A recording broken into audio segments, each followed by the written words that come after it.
Thank you very much for this very nice presentation. I would like to welcome Professor Tushar Patel. He is Dean of Research at Mayo Clinic and Professor of Medicine and Cancer Biology. His clinical expertise is in transplant hepatology and hepatobiliary cancer. He will speak about cholangiocarcinoma, the need for accurate coding, and a call for action. Thank you.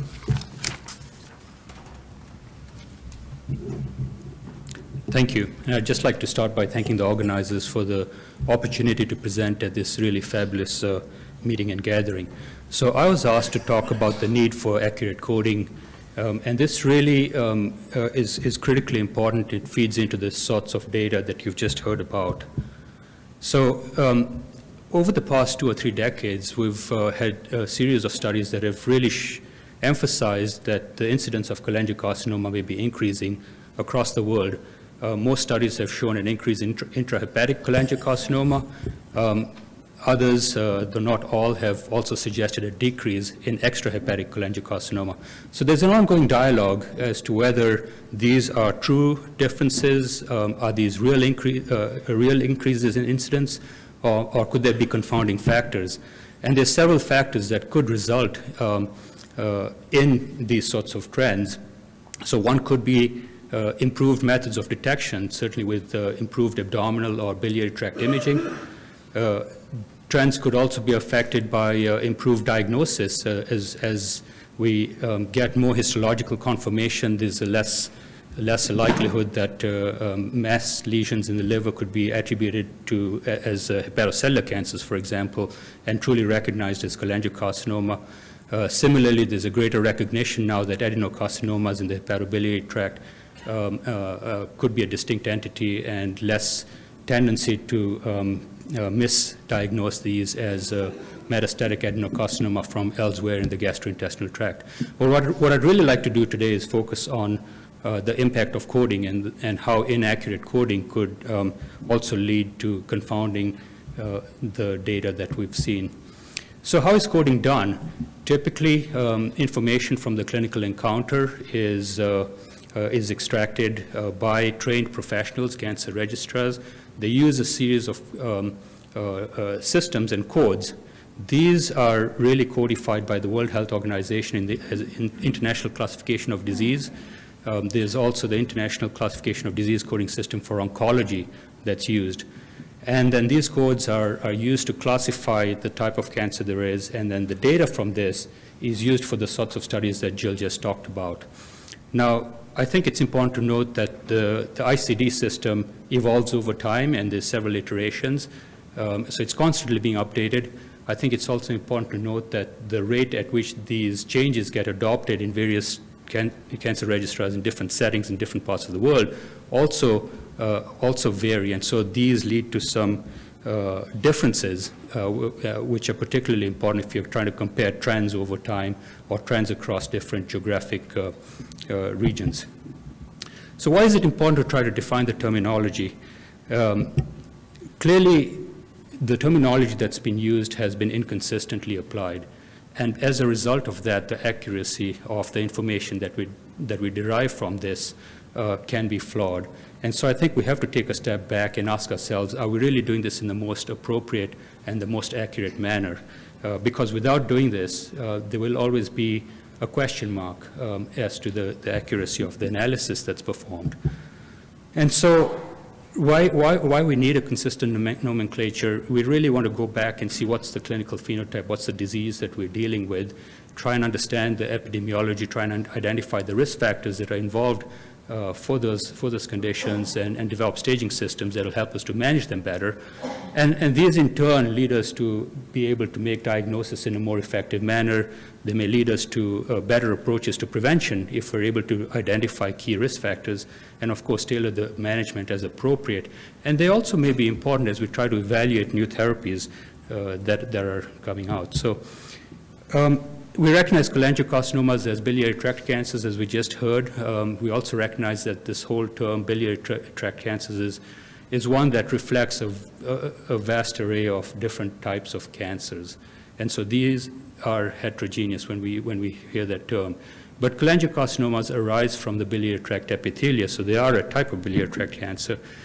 The biliary tract epithelia really There's several different sites that this epithelia can be found. It can be found within the bile ducts in the liver, within the bile ducts outside of the liver, in the gallbladder, in the cystic duct, and in the ampulla of Vater.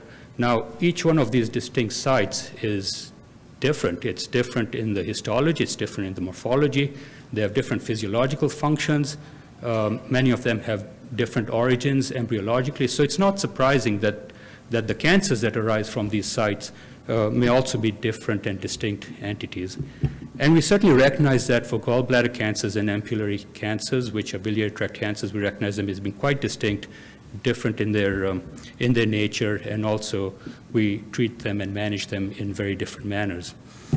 So for those cancers that arise from the biliary tract epithelia inside the liver, in the ducts lining in the intrahepatic or the extrahepatic ducts, we recognize three distinct entities: intrahepatic cholangiocarcinomas, perihilar cholangiocarcinomas, and distant cholangiocarcinomas.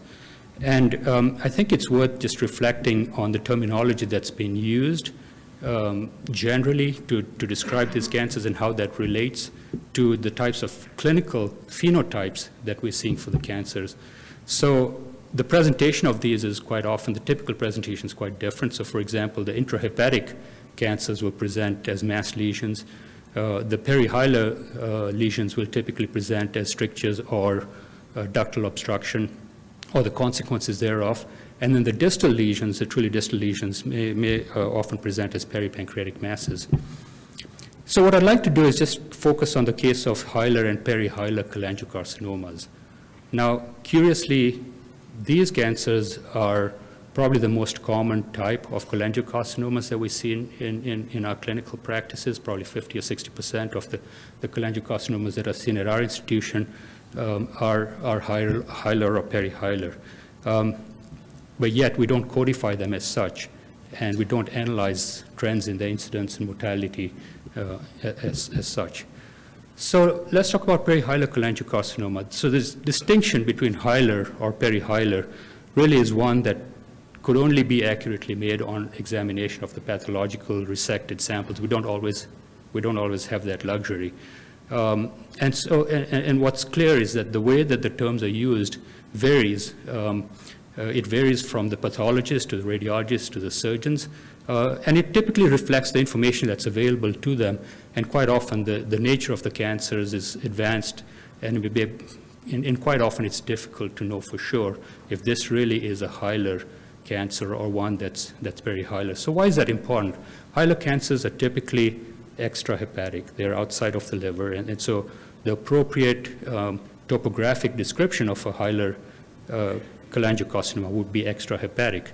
But we also recognize you can have intrahepatic cancers that could be arising from the large intrahepatic ducts just after the bifurcation that can also cause ductal obstruction, and that can be indistinguishable from the hilar cholangiocarcinomas. And so these cancers could be intrahepatic or extrahepatic, and they have been codified as being either intrahepatic or extrahepatic, and that's what the challenge is.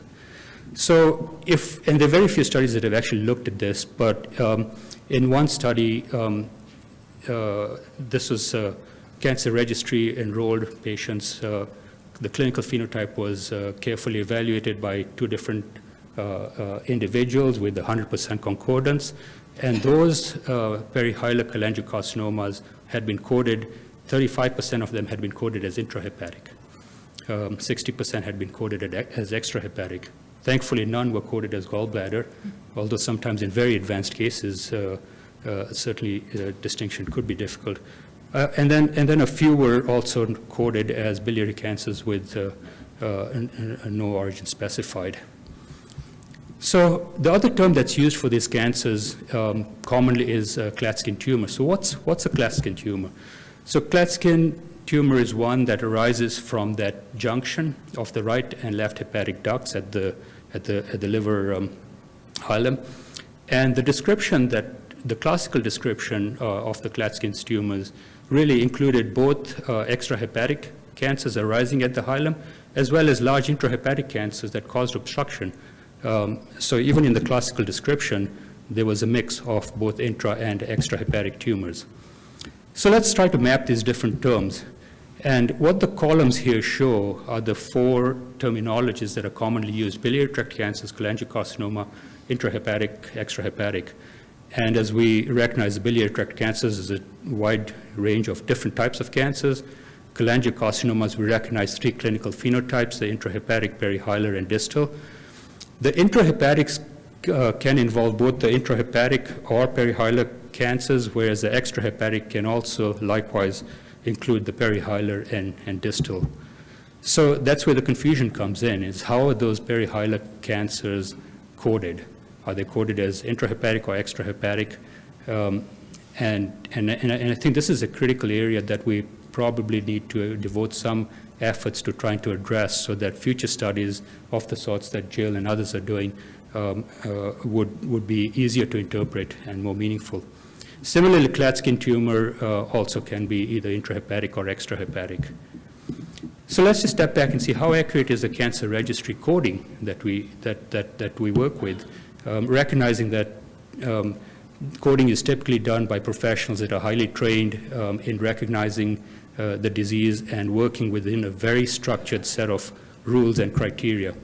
So if you look at the World Health Organization ICD oncology coding of perihilar cholangiocarcinoma, the initial iteration of this did not really have any anatomical or topographical designation for perihilar cancers. This is an omission, but it probably reflected the lack of recognition of this as a separate entity. And so cancer registrars would code this as either intrahepatic or extrahepatic without really any guidance as to what would be the most appropriate way of coding it. The second version of the ICD oncology assigned a histology code, but just to Klatskin tumors. They did not recognize intrahepatic, and they did not recognize distal. But what added to the confusion was that when I should just point out, the ICD-O actually assigns two codes. One is for the topography or the anatomical location. The other is for the morphology or the histology. So while they assigned a histology code, they cross-referenced this to intrahepatic. And so anybody who's using the ICD second version would have coded these as intrahepatic. And then the third version, which is the one that's currently used, actually cross-references the topography to both intrahepatic or extrahepatic. So we went back and looked at a series of tumors that had been coded as intrahepatic, and not surprisingly, a large proportion, 67%, were intrahepatic cholangiocarcinoma, but 30% were perihilar cholangiocarcinoma. And this, again, I think reflects that inconsistency in the coding system as opposed to lack of recognition. And likewise, with extrahepatic bile duct, quite surprisingly, we found that there were, the majority were perihilar cholangiocarcinomas, but there were also some intrahepatic cholangiocarcinomas. I think, again, this reflects the difficulty it is with particularly more advanced tumors. So who's using this terminology, this clinical phenotypic description of the three types of cancers? Well, mostly practicing clinicians, and it's been codified in several research studies, in position papers, in book chapters, also used by the AJCC for cancer staging, which is now both in the 7th and the 8th versions of the cancer staging manuals, use the separation. But it hasn't really been adopted and is not widely used in the coding community. And so the coding systems haven't really kept up with this. So in summary, we can recognize different types of cholangiocarcinoma based on their anatomical location, based on their clinical presentation. The histopathology is different. Their pathogenesis may be different. Some of the gene expression studies are also pointing to differences. Clinically, we recognize three types of cancers: the intrahepatic, the perihilar, and the distal. And we also recognize that the perihilar cholangiocarcinomas have some unique features to them that allow them to be distinguished from other types of cancers. And just how important this is for assessing the best way to treat or manage this, I think still remains to be seen. So what can we do moving forward? How can we ensure that we can get an accurate description? Really, I think the key here is to make sure that we incorporate these within future coding classifications. So as the next version of the ICD oncology comes out, it would be ideal to have both topographical and morphological descriptions for the three types of cholangiocarcinomas. The latest version of the ICD-11 actually now includes codes specifically for the different types of cholangiocarcinomas. Prior versions did not. So we're moving in the right direction there. And then the next step, obviously, is adopting these and making sure that we're using them as a community in the most consistent manner. So I was asked to talk about collaboration. I think that clearly one way that we can collaborate on this is to come to consensus around a proposal that really emphasizes the topographical classification, and then work with the relevant authorities dealing with coding, particularly the World Health Organization and the IARC, to adopt this formally within future iterations of their coding systems. And so the proposal that I'd like to put forward to you today is that is for a topographical classification. None of this is new. We would propose that cholangiocarcinoma can be classified into the three types that I just mentioned based on their topography. We propose that perihilar cholangiocarcinoma be distinguished from the other types of cholangiocarcinoma. And then we would propose that we try to avoid the terms intra and extrahepatic, given the confusion that's arisen around this and the inconsistent usage in describing perihilar cholangiocarcinoma. And then we'd also propose that we avoid the term Klatskin tumor for similar reasons, given that it can represent both intra and extrahepatic cholangiocarcinomas. So with that, just a call for action. If you agree with the proposal, what I'd like you to do is just take a minute and text your email address to the number that's down there. That'll give us a sense of what the community feeling and backing behind this particular proposal is. So thank you.